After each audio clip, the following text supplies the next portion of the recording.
কি দর্পণ? অবতল দর্পণ।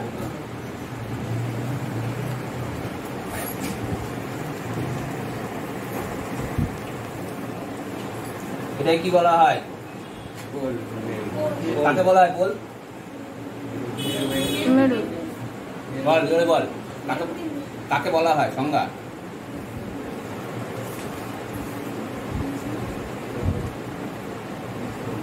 বল। কোনো গোলীয় দর্পণের প্রতিফলক তলের মধ্যবিন্দুকে আমরা মেরু বা পোল বলে থাকি। বস। এটা কি বলা হয়? প্রধান অক্ষ। কাকে বলা হয়? কোনো গোলীয় দর্পণের কেন্দ্রবৃত্ত এবং মেরু কেন্দ্রবৃত্তের মাথা নেই।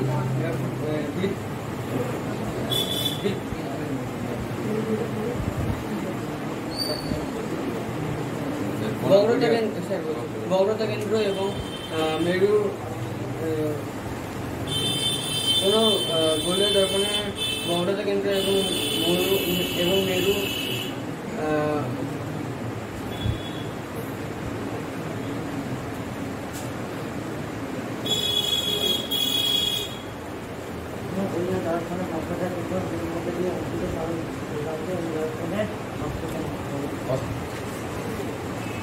এটা কি বলা হয়? কাকে বলে? কোনো গোলীয় দর্পণ যে কোনো গোলীয় প্রতিফলক দল যে গোলীয় দর্পণের অংশ তার কেন্দ্রকে বক্রতা কেন্দ্র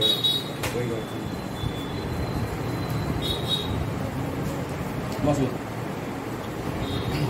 তাহলে প্রধান অক্ষের সমান্তরাল, তাহলে এটা হচ্ছে বক্রতা কেন্দ্র, মোটামুটি বৃত্তের ব্যাসার্ধ, এটা বক্রতা ব্যাসার্ধ, তাই তো সিপি। এবার প্রধান অক্ষের সমান্তরাল আলোরশ্মি গুচ্ছ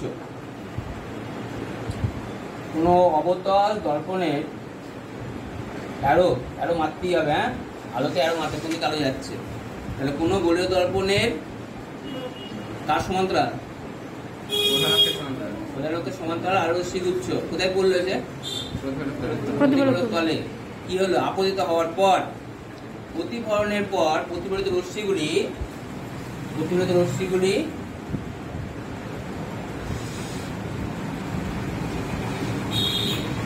নির্দিষ্ট বিন্দুতে মিলিত হয়। কি সংজ্ঞা বললাম? কোন গোলীয় অবতল দর্পণের ক্ষেত্রে সংজ্ঞা কি বললাম? প্রধান অক্ষের সমান্তরাল আলোরশ্মি গুচ্ছ অবতল দর্পণের প্রতিফলক তলে আপতিত হওয়ার পর একটি নির্দিষ্ট বিন্দুতে প্রতিফলনের পর নির্দিষ্ট বিন্দুতে কি হয়? মিলিত হয়। ওই নির্দিষ্ট বিন্দুকে বলা হয় অবতল দর্পণের ফোকাস। কি বলা হয়? বা একে বলা হয়, এই বিন্দুকে বলা হয় অবতল দর্পণের, একে বলা হয় অবতল দর্পণের মুখ্য ফোকাস। কি বলা হয়? মুখ্য ফোকাস। সংজ্ঞা কি? তাহলে কি সংজ্ঞা বললাম?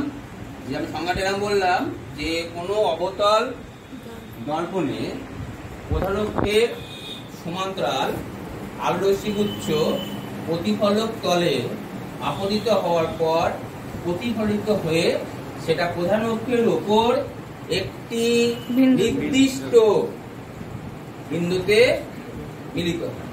সেই নির্দিষ্ট বিন্দুকে বলা হয় ফোকাস, মুখ্য ফোকাস। ওই অবতল দর্পণের মুখ্য ফোকাস। তাহলে এখানে মুখ্য ফোকাস কাকে বলা হয়? হলো নাম্বার 2 হলো এটা নির্দিষ্ট বিন্দু, 3 বিন্দু, নির্দিষ্ট বিন্দু না, নির্দিষ্ট বিন্দু নয়, নির্দিষ্ট বিন্দু। এবার এই অবতল দর্পণের এই মেরু থেকে ফোকাস দূরত্ব, এই ফোকাস বিন্দু, এই দূরত্বটাকে বলা হয় পিএফ কে বলা হয় ফোকাস দূরত্ব। কি বলা হয়? ফোকাস দূরত্ব। মনে রাখবেন। তাহলে আমি দুটো জিনিস শিখালাম, ফোকাস, মুখ্য ফোকাস এবং ফোকাস দূরত্ব। ফোকাস দূরত্ব এই পি থেকে এইটুকু দূরত্ব কি বলা হয়? ফোকাস দূরত্ব। পিএফ কে ফোকাস দূরত্বকে, ফোকাসকে বড় হাতের এফ দ্বারা প্রকাশ করা হয়, আর পিএফ ফোকাস দূরত্বটাকে ছোট হাতের এফ দ্বারা প্রকাশ করা হয়। পিএফ কে ছোট হাতের, ফোকাস দূরত্বটাকে ছোট হাতের এফ দিয়ে প্রকাশ করা হয়। মনে থাকবে? তো 3-4টে সংজ্ঞা দিয়ে শিখালাম। তাহলে ফোকাসটা একটা কি বিন্দু বললাম? একটি নির্দিষ্ট বিন্দু। আচ্ছা, ফোকাস বলতে কি বললাম? একটা নির্দিষ্ট বিন্দু। আচ্ছা, স্পষ্টরূপে এইটা এই দর্পণটা কি ধরনের দর্পণ? উত্তল দর্পণ। এই উত্তল দর্পণের প্রধান অক্ষের সমান্তরাল এটাকে বলা হয় কোণ। আর উত্তল দর্পণের ক্ষেত্রে বক্রতা কিন্তু কোথায় অবস্থান করে?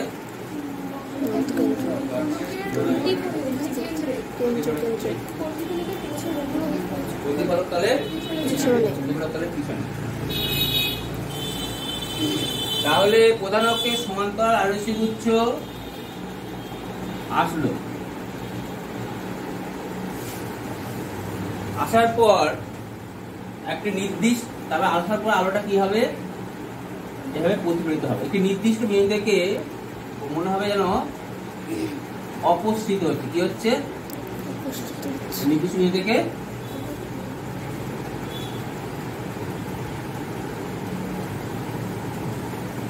তাহলে সংখ্যা কি দেওয়া হলো? উত্তল দর্পণে প্রধান অক্ষের সমান্তরাল আলোরশ্মি গুচ্ছ প্রতিফলক তলে আপতিত হওয়ার পর একটি নির্দিষ্ট বিন্দু থেকে প্রতিফলনের পরে নির্দিষ্ট বিন্দু থেকে অপসৃত হচ্ছে বলে মনে হয়। এটা হচ্ছে অবতলের ক্ষেত্রে মিলিত হয়েছিল। উত্তল দর্পণের ক্ষেত্রে কি হয়েছে? অপসৃত হচ্ছে বলে মনে হয়। সেই নির্দিষ্ট বিন্দুকে বলা হয় উত্তল দর্পণের মুখ্য ফোকাস। আর উত্তল দর্পণে এই পি থেকে এ পর্যন্ত এটাকে বলা হয় ফোকাস দূরত্ব। ক্লিয়ার হবে কথা? বুঝে গেছে না বুঝে যায়নি? তারপরে অবতল দর্পণের ক্ষেত্রে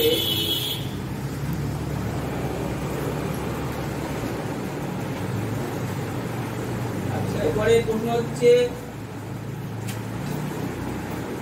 ফোকাস আর ফোকাস দূরত্বের সংজ্ঞা করলাম।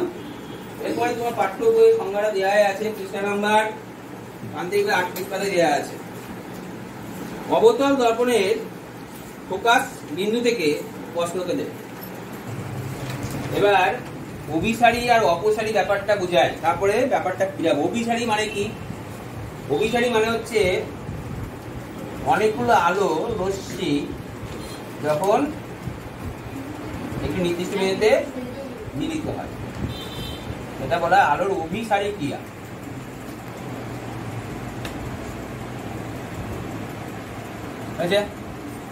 আর অপসারী ক্রিয়া কি জিনিস? আলো রশ্মি যখন একটা নির্দিষ্ট বিন্দু থেকে ছড়িয়ে পড়ে সেটাকে বলা হয় আলোর অপসারী ক্রিয়া।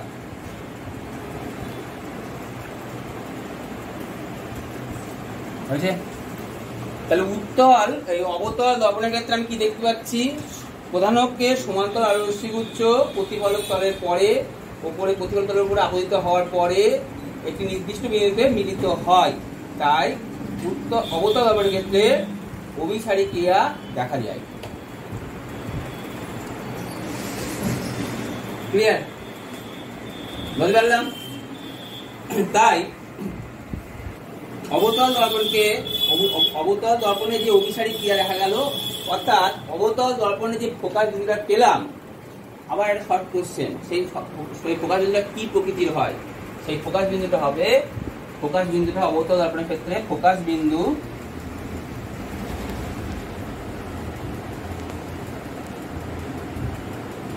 সৎ প্রকৃতি।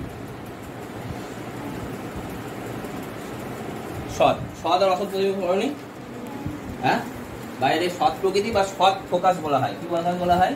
এর আরেক নাম হচ্ছে সৎ ফোকাস।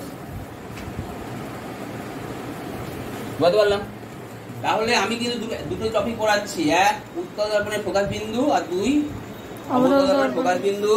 ফোকাস দূরত্ব কি ধরনের? এই ফোকাসটা নির্দিষ্ট বিন্দু, এটাকে বলা হয় সৎ ফোকাস। ফোকাস বা সৎ উত্তল দর্পণে অবতল দর্পণের ক্ষেত্রে ফোকাস বিন্দু সৎ বিমুখ প্রকৃতির হয়। আবার শর্ট কোশ্চেন পেলে। এবং মেরু থেকে ফোকাসীয় দূরত্বকে বলা হয় ফোকাস দূরত্ব। অবতল দর্পণের ক্ষেত্রে অবতল দর্পণের বক্রতা কেন্দ্র প্রতিফলক তলের সামনে থাকে। অভিসারী উত্তল দর্পণ অবতল দর্পণের ক্ষেত্রে কি ক্রিয়া দেখা যায়?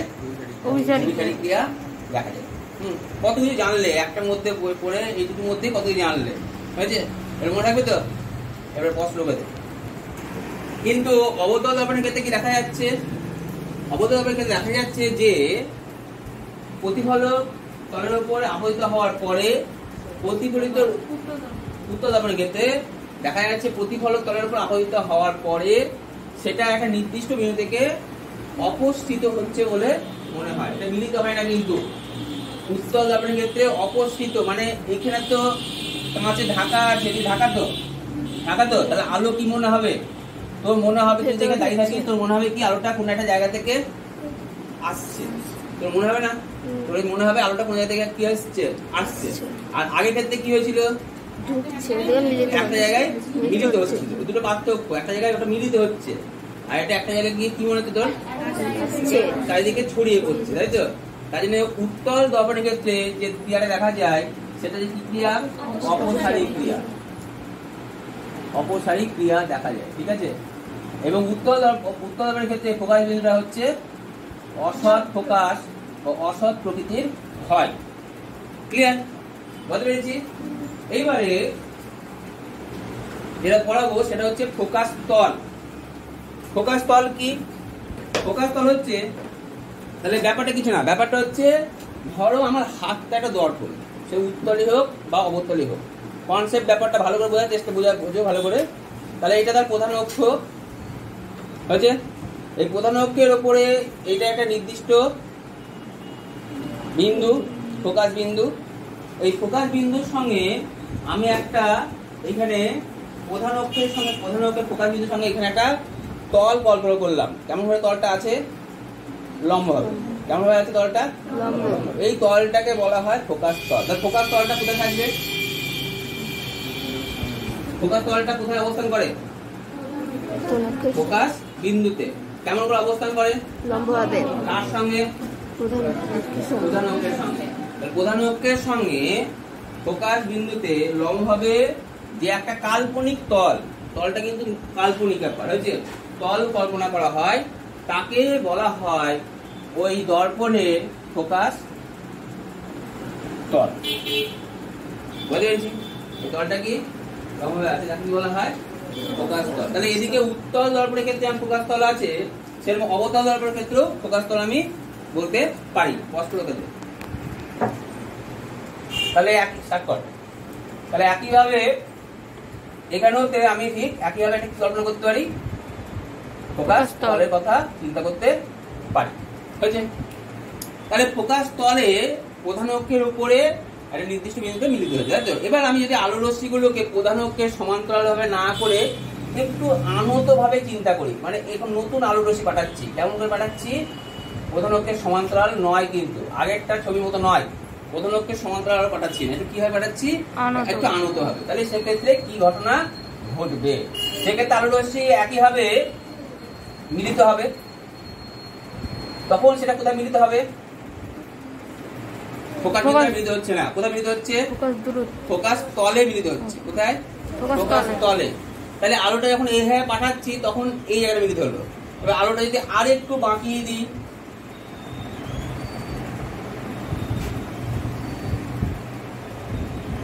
বুঝলেন? তাহলে কি হবে? তাহলে আলোটা সেখানে গিয়ে আবার কি হবে? দেখো আবার নির্দিষ্ট মিলিত হলো। সে কোথায় মিলিত হলো? ফোকাস তলে। তাহলে প্রধান অক্ষের সমান্তরাল যে আলো রশ্মি গিয়েছিল সেগুলো ফোকাস বিন্দুতে মিলিত হয়েছিল, প্রধান অক্ষের উপর নির্দিষ্ট বিন্দুতে মিলিত হয়েছিল। কিন্তু যেটা প্রধান অক্ষের সমান্তরালে যায়নি, যেটা আনত ভাবে গিয়েছিল, সেটা ফোকাস তলে মিলিত হয়েছিল। তাহলে ফোকাস তলে বিন্দুগুলোর নাম দিলাম F1 আর F2 যদি নাম দিই, তাহলে F1 আর F2 সঙ্গে আর F এর পার্থক্য কি? F হচ্ছে প্রধান অক্ষের উপরে নির্দিষ্ট বিন্দু, কিন্তু F1 আর F2 কিন্তু নির্দিষ্ট বিন্দু নয়। সেটা কোথায় মিলিত হচ্ছে?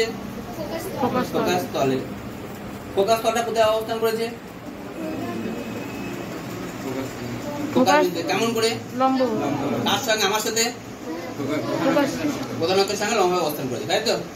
তাহলে আমি দেখতে পারলাম যে যখন আলোরশ্মিগুলো একটু আনত-ভাবে আসছে, তখন সেটা ফোকাস তলে একটা নির্দিষ্ট বিন্দুতে মিলিত হচ্ছে কি? এক নির্দিষ্ট বিন্দু মিলিত হচ্ছে?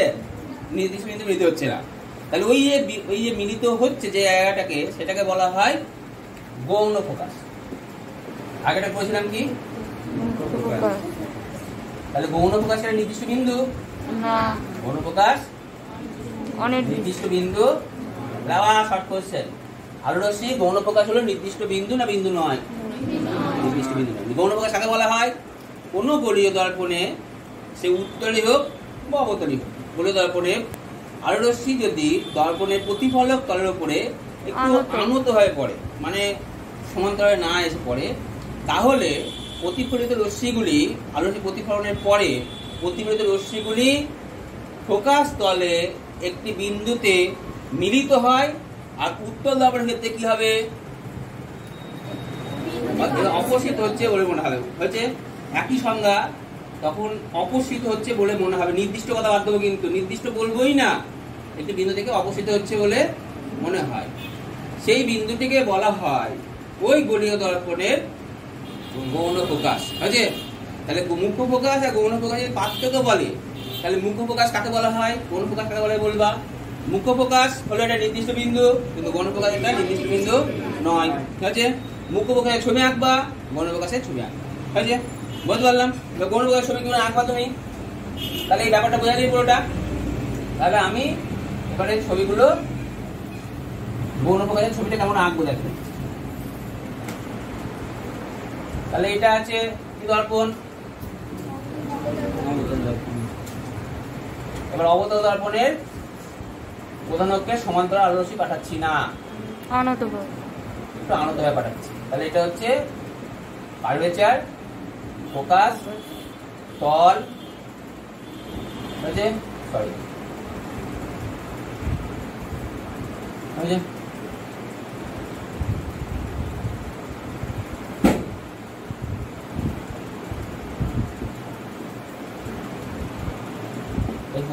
এবার আলোটা